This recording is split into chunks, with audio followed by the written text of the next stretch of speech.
Before tonight's horrors unfold, drop a comment and let us know where in the world you're tuning in from. Your support keeps the horrors alive. Let's begin.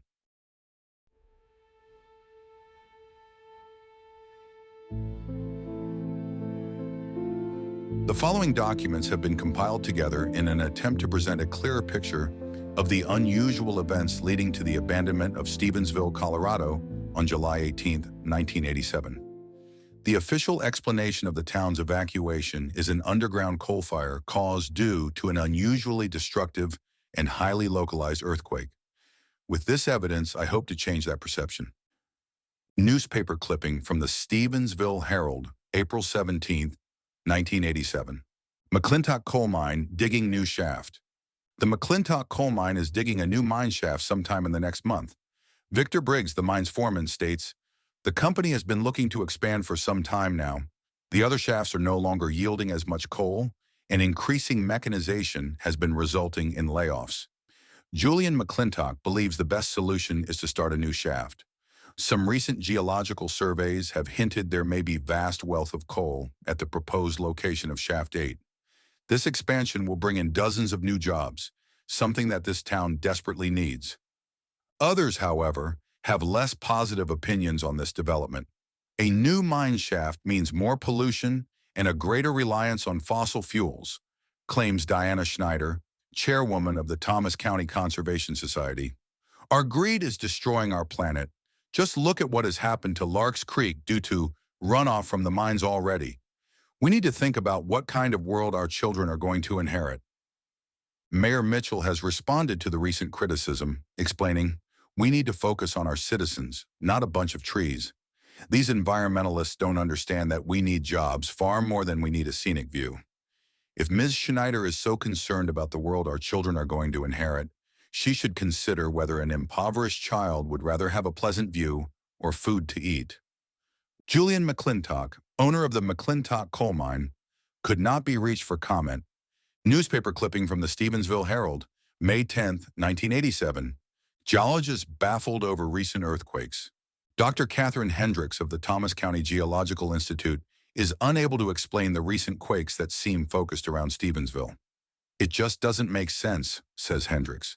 "It doesn't line up with any of the geological information we have for this area, and the seismograph data is just bizarre." The quakes, which started earlier this week, have all been unusually powerful for this region, measuring an average of 4.6 on the Richter scale. While no injuries have been reported, the quakes have resulted in some noticeable shaking and loud rumbling. County authorities advise that residents of Stevensville should pack up and secure easily damaged valuables until further notice. Diary entry of Ronald Winsome, June 3, 1987. "I've been moved over to work on Shaft 8 today. I didn't really mind. It's mostly the same work I've been doing for a while now, though some of the equipment is a bit newer. Management was right. There is a lot more coal in this area, and it seems of much higher quality as well. I'm also looking forward to the pay boost. More money for the same work is always nice. The only thing that bugs me are two of the new workers. I think their names are Jim and Robert. There is just something off about them. They work the machines just fine, of course, excellent even, but they don't talk much, and they always have these stupid grins on their faces. Whenever I try to make conversation while we work, they just give me this blank stare and idiotic smile, like they're looking right through me. I thought maybe it was just me, but I asked my buddy Charlie about it, and they seem freaky to him too. Maybe they're on something, I don't know, I might bring it up with Victor." Diary entry of Ronald Winsome, June 4, 1987. "I spoke to Victor today, and the strangest thing happened. The conversation started out completely ordinary. Nothing seemed unusual. He asked me about the wife, how I was doing, etc. But when I brought up Jim and Robert, his eyes went blank and he got the same stupid smile on his face. He just said something like, 'Oh, don't mind them. They're just a bit shy is all. There's nothing to worry about.' I tried to elaborate, and he just repeated the exact same words, same tone, verbatim. I left it at that and didn't press the issue. If I'm being honest with myself, it chilled me to the bone. He sounded like a different person, like some sort of machine instead of a flesh and blood man. Just thinking about it gives me the creeps. I mentioned it to Charlie, and he thought it was really weird. He thinks it might be some sort of bizarre prank or something, but I don't know. Diary entry of Ronald Winsome, June 5th, 1987. I don't know if I can take much more of this. There is something deeply, terribly wrong happening here. Charlie's acting different now, too. I've been working with this guy for years. I was excited when he got transferred over to Shaft 8 with me, happy to see a familiar face. But now he has the same stupid smile and blank-eyed stare as Jim and Robert. He didn't even seem to recognize me when I said hi to him earlier. I hope this is just some stupid prank. I feel like I'm losing my mind. Diary entry of Ronald Winsome, June 8th, 1987. I quit today. I just can't take it anymore. I got back from the weekend hoping everyone would just be done with this damn joke, but it's gotten even worse. Jim got his hand caught in the treads of one of the diggers. He nearly got his whole arm torn off. I've seen accidents like this before. It wasn't the flesh tearing or blood spurting that's got me shaken. It was how he reacted. He just stared blankly ahead, smiling like a goddamn moron, not so much as a flinch as the machine ripped half his arm off. I put in my resignation at the end of my shift. I told him it was a 2 weeks notice, but I'm not coming in there again. I saw that same grin on Victor as I told him I was going, the same blankness in his eyes. What the hell is going on? Letter from Dr. Jeremy Hopkins to his brother Andrew Hopkins, June 9th, 1987. Andy, I'm writing to you today because I just need to get something off my chest. You've always been someone I can talk to when things have been rough, and I really can't deal with the idea of bottling this up. We had a patient wheeled into the ER yesterday. He had gotten his arm torn off in a mining accident. I'll spare you the gory details. I know you don't have much of a stomach for that stuff. Needless to say, the poor bastard was in a sorry state by the time we got to him. He had lost quite a bit of blood. We weren't sure he'd make it. Now, you know me, Andy. I'm not one to get all riled up over something as simple as a severed limb. But that's not what bothered me. It was the fact that this man showed absolutely no signs of stress or shock whatsoever. He was just sort of smiling, blankly, nothing behind his eyes, but strangely, it didn't seem like he was in any sort of catatonic state or anything like that. He looked around, even responded to questions, always speaking in a calm sort of voice. That damn smile never left his face. Weirder still, sedatives didn't seem to work on him. We wanted to try and put him under, but the IV did nothing. I triple-checked the needle. It was fine. No problem with the bag either. I even had the nurses change out the medicine just to see if we accidentally gave him mislabeled saline, but it didn't matter. He just wouldn't fall unconscious. He kept staring at us as we worked to clean up the wound and stop the bleeding. After he was stable, I gave him a proper examination. I wanted to take a look at his head, see if there was any trauma there that could account for his utterly bizarre lack of pain or inability to fall unconscious. He bit me when I tried to. No change in that stupid smile or blank doll eyes, just jerked his head toward me and bit me hard on the arm when I tried to.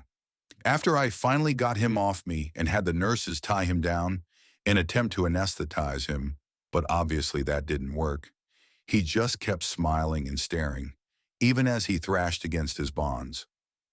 We had to basically tie him down to get a good look at him, not that he ever stopped struggling. I finally did get a closer look at his head, and what I found puzzled me immensely. It was very faint, but around the circumference of his head was a thin white scar all the way around. Like how a cartoon might depict someone getting brain surgery by just having the top of their head pulled off like the lid of a box. I barely even noticed it at first. It was so faint. It's hard thinking about what happened next. If I knew it would have turned out this way, I never would have done what I did. I wanted to get a look at his brain, figure out what happened, if he would need surgery. We prepped the MRI machine and strapped him in. He just kept smiling and staring blankly ahead, gave no warning or anything. He didn't say anything at all when we pushed him into the machine. Didn't say anything as we flipped on the switch. He only started talking after it was too late. It was only once the machine started that he began screaming. He started shouting for help, begging us to stop. Then he said the words that will haunt me to the day I die. He shouted, "They put something in my head." I tried to shut it off. I swear I did everything right, but I must have got so panicked I fumbled just a little too long. I know it's impossible, but it almost felt as if the machine was fighting back. I watched in horror as I saw his flesh start to writhe, as if full of worms, his veins bulging as his eyes darted around. It could only have been a few seconds, but for me, time seemed to pass like molasses. There was a sudden sense of calm on the patient's face, and then his head exploded, showering blood and bits of brain all over the inside of the machine. Scattered among the gore were dozens of intricate pieces of metal, rapidly crumpling into flat discs of metal under the intense magnetic force. I'm sorry, I know I said I wouldn't go into details, but I just had to tell someone. The official explanation is that the patient had some shrapnel in the head that was previously unreported. I can't believe that. I didn't get too good of a look at whatever was inside his head before they were flattered, but it didn't look like any shrapnel I've ever seen. In addition, there is no record of the patient ever serving in the military, and any severe enough injury to leave that much metal inside his skull would surely be recorded somewhere. Someone did this to him. I've been given 2 weeks off for my mental health. I was hoping I could come visit you and Christine. I think I need to see some familiar faces after this experience. I'm sorry. Yours, Jeremy. Transcript of an interview with Dr. Natasha Albertson for the canceled TV show Bizarre Mysteries, conducted January 13th, 2003. Interviewer is Arthur Dennings. Arthur: So, Ms. Albertson, we understand that you had an unusual experience with an autopsy in 1987. Natasha: That's why I'm here, aren't I? Arthur: Why don't you tell us what happened? Natasha: Well, that's a bit easier asked than answered, but I'll do my best. It was, if I had to guess, June 28th when I became directly involved. About a week or two earlier, a miner by the name of Roger Ainsley never returned home from the mine. According to his partner, he had been acting strangely for several days beforehand. Roger had been seeming to forget how to do basic tasks, smiling strangely at inopportune moments, and sometimes just stared at the wall for hours, seeming not to blink. His partner had considered getting him to see professional help, but as they were a gay couple in the 80s, that wasn't really an option for them. So he just hoped it would pass on its own and tried to do his best to take care of him. Then one day, he just never came back after work. No explanation, no note, no nothing. He just didn't come back. From what I was told, security cameras didn't pick him up leaving the mine either. It was as if he just vanished. Arthur: Did Roger Ainsley have any history of mental illness or anything like that?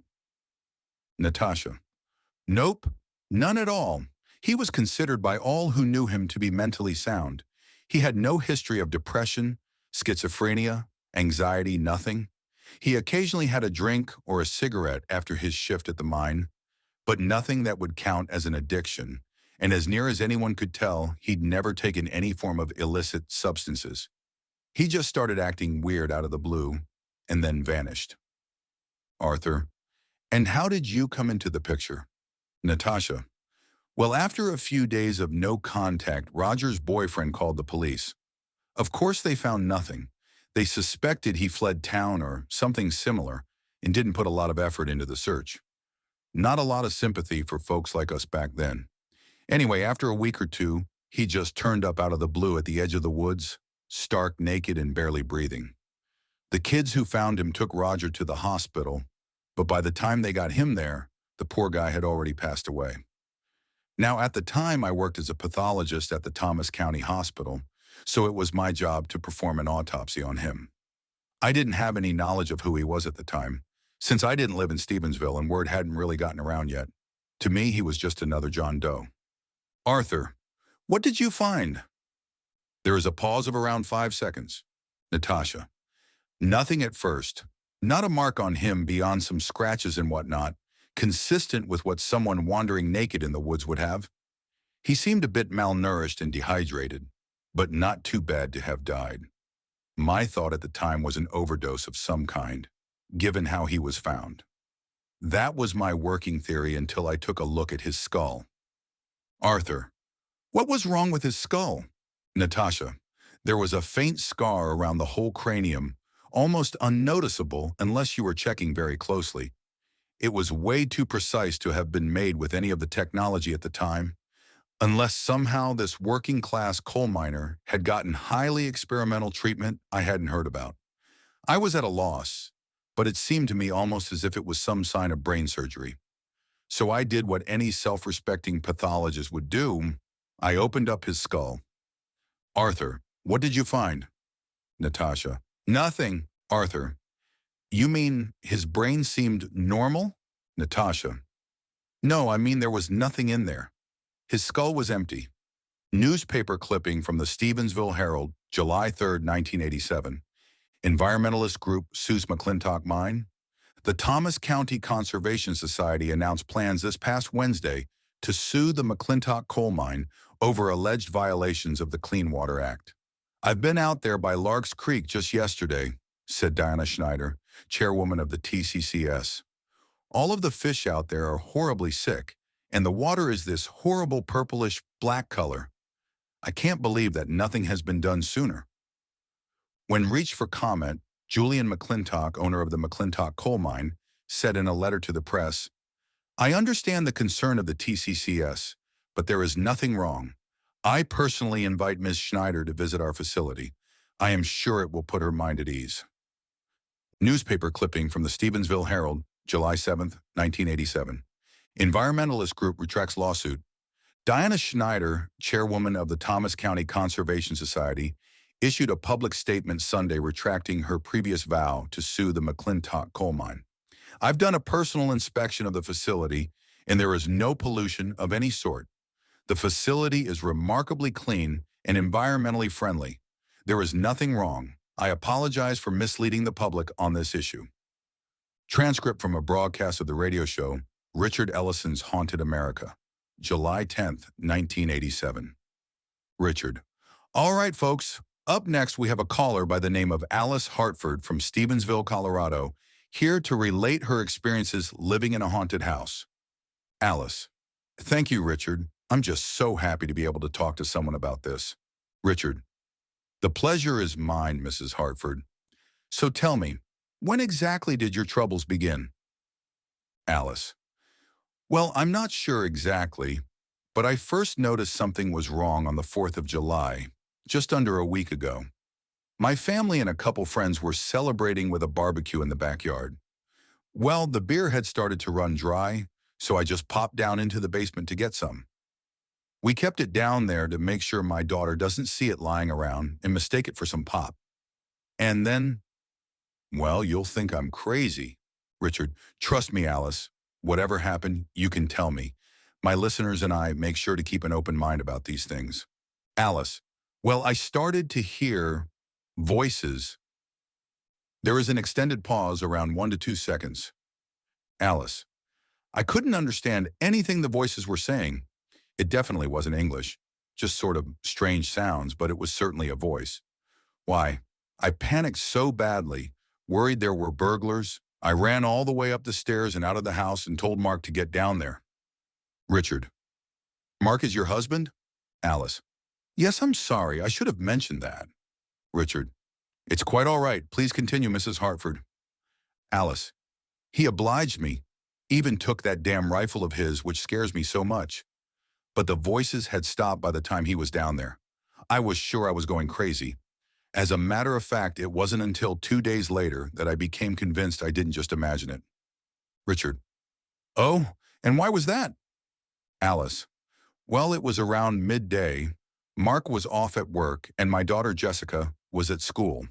I was heading into the basement to put in a load of laundry when I heard those voices again.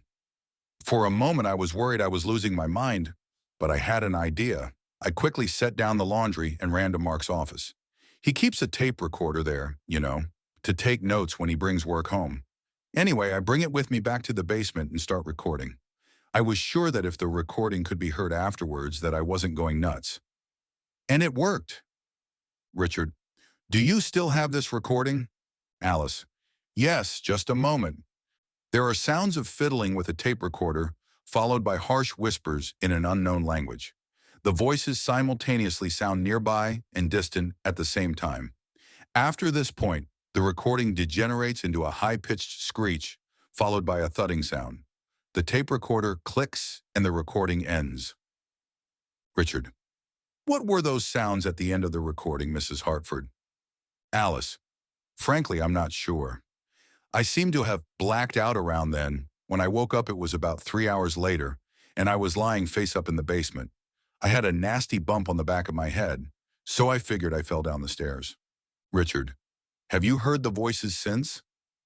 Alice. Yes, nearly every night. I've tried to tell my husband, but… Richard. He doesn't believe you. Alice. I'm not sure. I've tried to tell him. I've even shown him the recording once or twice, but he just doesn't seem to process the words.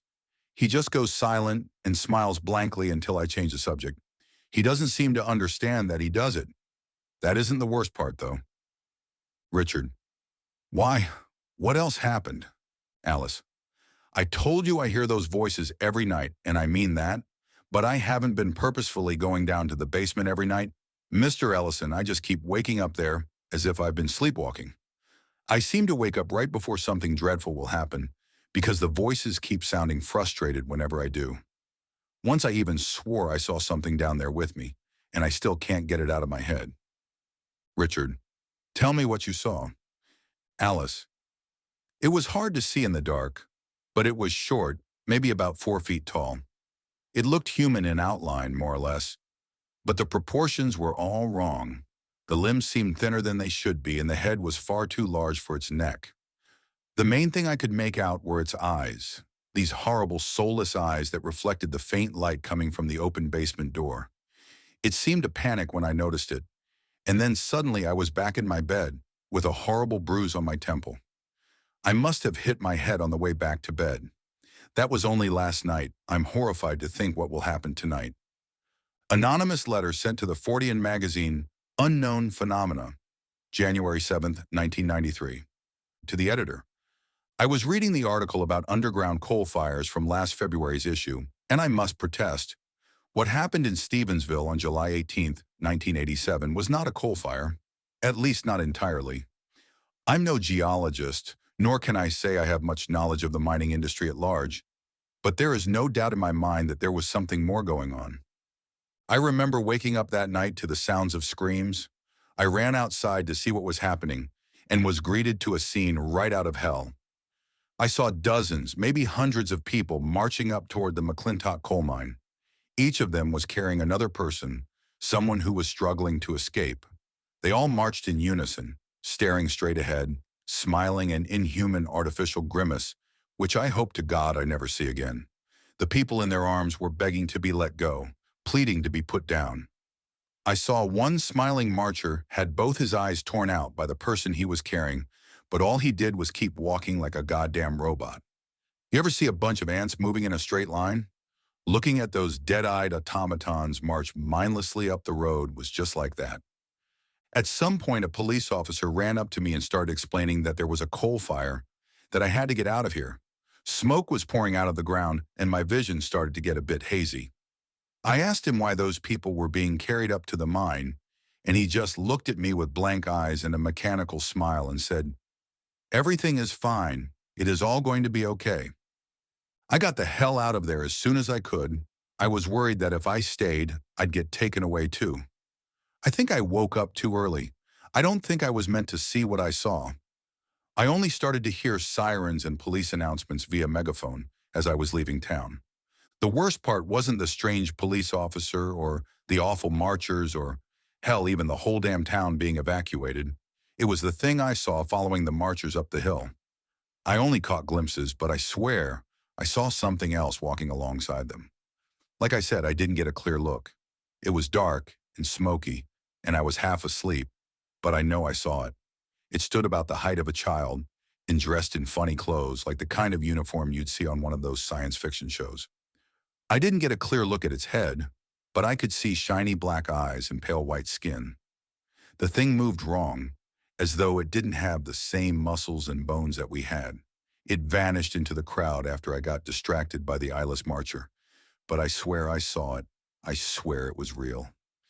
Everyone I've tried to tell about this just thinks I was hallucinating from the smoke. But I know what I saw was real.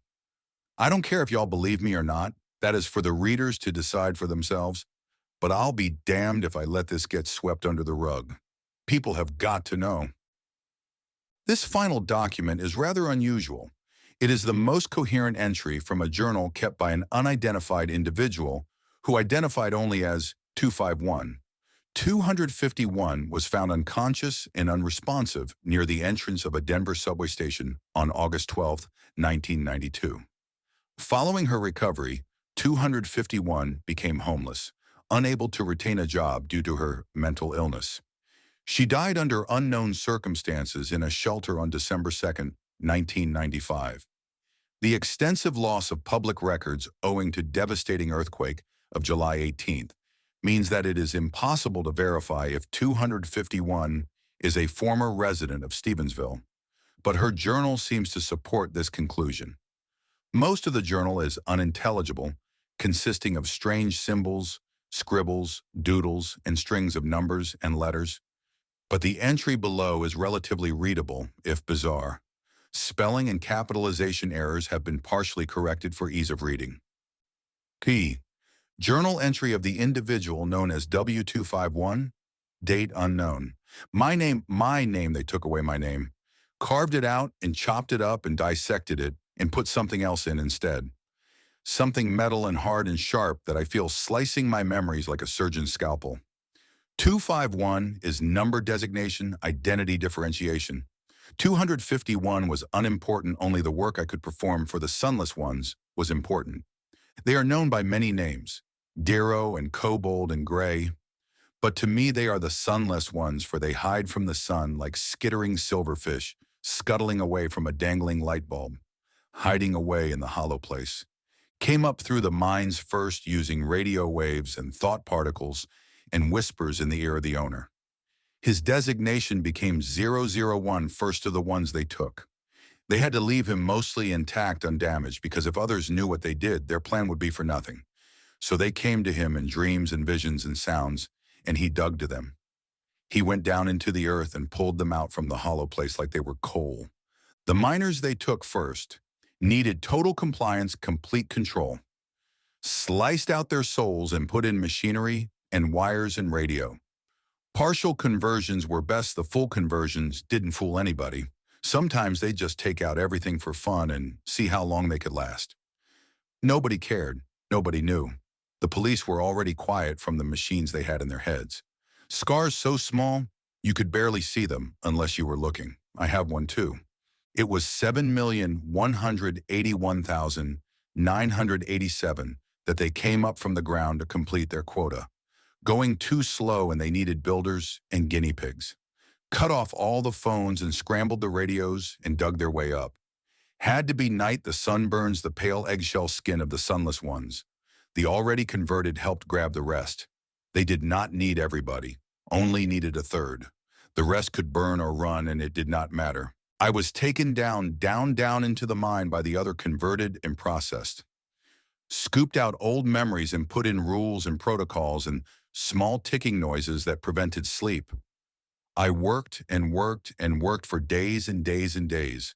The sunless ones poked and prodded and laughed in the horrible tittering way of the hollow place. Given slurry to eat and drink, just enough to keep alive to operate the machines. I could not think they took that part out and put in a transceiver just above the left eye. It was near one of the machines when I broke, when the transceiver failed. Pressing the right buttons at the right times for hours and hours. A nanosecond delay was not permissible. Punished by pain, shovel the dead into the machine. But something went wrong and the machine failed. It was so old, ancient, prehistoric, older than us by infinite magnitudes. A blast of rays and magnetism, and the false brain in my head was shattered like glass. I was free to scream and cry and think and love and kill. I killed a sunless one. I bashed its bulbous head against the hard, cold rock until the warm, sour blood spilled like yolk from an egg, and its cold black eyes were dead and still. I took the pain box and left to climb the miles-high exit shaft into the blinding light of the upper world. I was free. Now I am broken and unable to be repaired. The right parts are missing miles and miles below the ground. There are entrances in the subways and the elevators and the forgotten sub-basements. But I am free and I will never go back. I just wish I still had my name. Despite requests for its release, 251's autopsy report has not been made available. In addition, the so-called pain box device, which 251 obsessively clung to throughout the final years of her life, was found to be missing from police evidence. Of the 1,348 former inhabitants of Stevensville, Colorado, 447 remain unaccounted for. The entire town is abandoned and forgotten, save as an occasional inclusion on a list of ghost towns. The documents above are all that remains to indicate anything unusual beyond a simple coal fire ever occurred. Perhaps some things truly are better left buried.